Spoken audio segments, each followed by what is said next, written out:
सेवा करना सीखिए।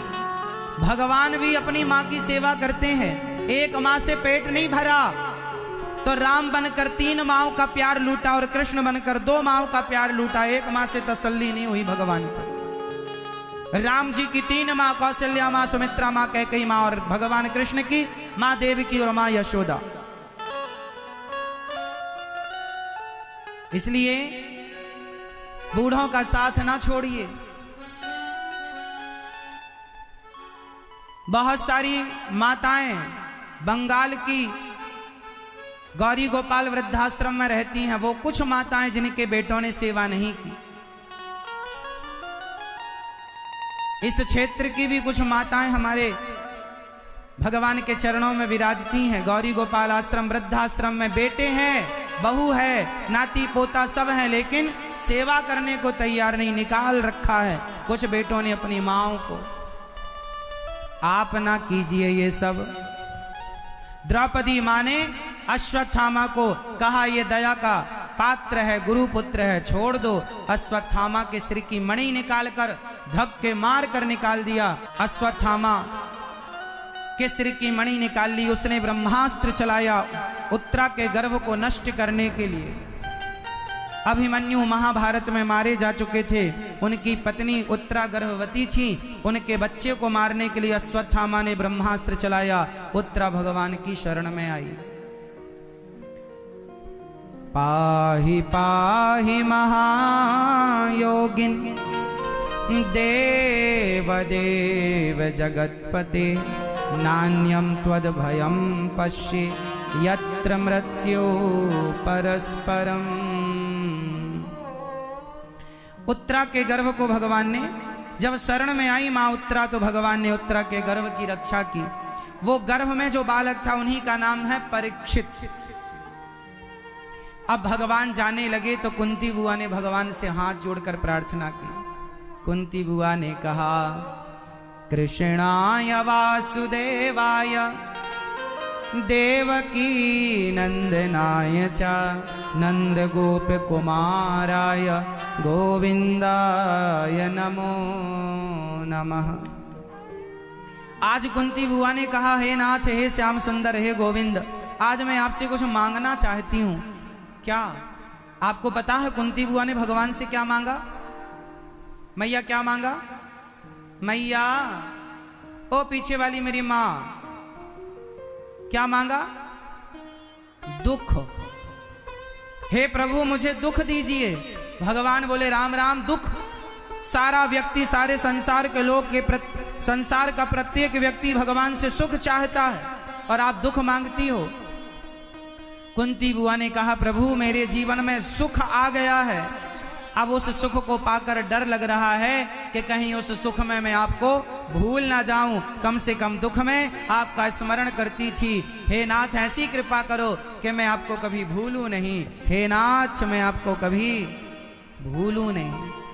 हर समय बोलते रहा करो, बोलो हे श्याम सुंदर मैं आपको कभी भूलूं नहीं। हे गोविंद, बोलो हे गोविंद मैं आपको कभी भूलूं नहीं। हे श्याम सुंदर, हे श्रीमन्नारायण मैं आपको कभी भूलूं नहीं। सदा भगवान का स्मरण बनाए रखिएगा, भूलिए मत। कुंती बुआ ने कहा मुझे दुख दीजिए। भगवान बोले मैं दुख नहीं दे सकता। अच्छा बताओ भगवान दुख देते हैं कि नहीं? बोलो हाँ या ना। भगवान दुख देते हैं कि नहीं? भैया बताओ, आप भगवान दुख देते हैं? हाँ, ये कह रहे हैं हाँ। आप बताओ भैया भगवान दुख देते हैं? ये बताओ मेरी माँ भगवान दुख देते हैं? इस तरफ वाली मैया बताएंगी भगवान दुख देते हैं क्या मेरी माँ? नहीं। इस तरफ वाले भक्त बताएंगे भगवान दुख देते हैं। भगवान कभी किसी को दुख नहीं देते। अभी तो आप कह रहे थे देते हैं और अब कह रहे नहीं देते। वहां तो उठा उठा के भगवान किसी को दुख नहीं देते। तो फिर ये जीवन में जो दुख मिलता है ये कौन देता? ये हमारे अपने कर्म हमें दुख देते हैं। ये हमारे कर्म हमें दुख देते हैं। क्या देते हैं? हमारे, हम जैसा कर्म करेंगे वैसा फल भोगेंगे, और दोष भगवान को देंगे कि भगवान ने हमें दुख दिया। भगवान किसी को दुख नहीं देते। फिर दुख कौन देता है? राम न मारे काहू को, पापी नहीं आराम, आप ऐसे मर जाते हैं कर कर खोटे काम। भगवान किसी को दुख नहीं देते। चैतन्य महाप्रभु, गौरांग महाप्रभु की एक छोटी सी कथा आप लोग जानते होंगे। उनकी बचपन की एक कथा है, श्री गौरांग महाप्रभु की कथा। जब वो हरि नाम संकीर्तन करते थे ना, जहां जाते हरि बोल कृष्ण कृष्ण का जाप करते, हरे कृष्ण कृष्ण कृष्ण हरे राम जाप करते। जहां जाते वहां जाप करते, कीर्तन करते। एक कुत्ता था, कुत्ता। वो कुत्ता ना गौरांग महाप्रभु को, श्री चैतन्य महाप्रभु को दूर से देखा करता था रोज।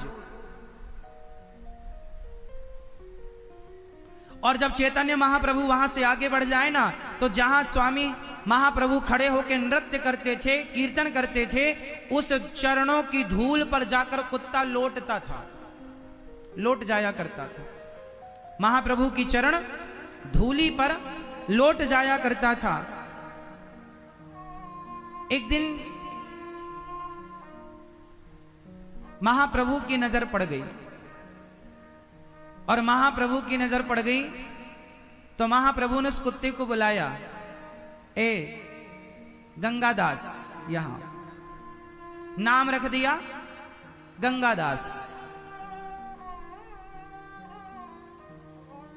गंगा के किनारे ही इनकी अधिकांश लीलाएं हुई हैं, तो गंगादास नाम रखा। ए यहां आओ गंगादास। वो कुत्ता गया, अपनी झोली से लड्डू निकाले, महाप्रभु ने उसे प्रसाद पवाया। अब महाप्रभु ने स्वीकार कर लिया, आज से तू हमारी मंडली में सम्मिलित हो गया, अब तू भी हमारे संग प्रसाद पाया कर, तू भी हमारे संग चला कर। अब वो कुत्ता बड़ा खुश। लेकिन जो महाप्रभु के सखा थे, जो मित्र थे, जो कीर्तन करने वाले अन्य लोग थे, उन्होंने कहा, प्रभु ये क्या, ये कुत्ते को साथ में रख लिया आपने? वो कुत्ता कीर्तन करते करते रोता था। जब वो महाप्रभु कीर्तन करते तो वो बोल तो पाता नहीं था, पर भौंकना बंद कर दिया उसने। और भौंकने की जगह जब वो ध्यान से कोई सुने तो उसके भौंकने में गोविंद गोविंद निकलता था, और रोया करता था वो। तो किसी ने कहा कि महाप्रभु आपने इस कुत्ते पर दया करी है, बताओ ये कुत्ता कौन है? तब श्री चैतन्य महाप्रभु ने बताया कि ये कुत्ता पिछले जन्म का ब्राह्मण है, ये पिछले जन्म के पंडित जी हैं। अरे तो बोले पंडित जी हैं तो कुत्ता काय को बन गए? चैतन्य महाप्रभु ने कहा, ये घर में आए अतिथि को, द्वार पे आए अतिथि को हमेशा जूठा भोजन खिलाया करते थे। खाने के बाद सबको खिलाया करते थे। मेहमान आए, गुरुजी आए, आचार्य चरण आए, ये भगवान को भोग नहीं लगाते थे, पहले ही खा लेते थे कि दाल में नमक कम है कि ज्यादा है, पहले ही चाट लेते थे। तो इन्हें दंड दिया गया कि तुमने साधु संतों को भोजन कराने के पहले भोजन किया और उन संतों को जूठन खवाया। जाओ, तुम्हारा दंड यही है, जाओ अब जूठी पत्तलें चाटो, तुम कुत्ता बन करके अपना यापन करो। वो पाप के कारण कुत्ता बनना पड़ा। और बाद में श्री चैतन्य महाप्रभु ने उसे अपने साथ रखा और उसे भगवान नाम का आश्रय दिलाकर उस कुत्ते की भी बुद्धि निर्मल की, और वो प्रायश्चित करता हुआ अंत में उस कुत्ते ने गंगा जी में जल समाधि ले ली थी अंत में। और चैतन्य महाप्रभु की चरण रज और चरण धूल प्राप्त करके उसने अपने आप को अमर कर लिया। कहने का तात्पर्य क्या है कि आप यदि कुत्ता योनि को प्राप्त भये हैं, वह भी आप अपने कर्मों के कारण, भगवान दोषी नहीं है, भगवान किसी को दुख देते ही नहीं। कोऊ ना काहू को सुख दुख कर दाता, निज कृत कर्म भोग सब भ्राता। कोई किसी को सुख दुख नहीं देता।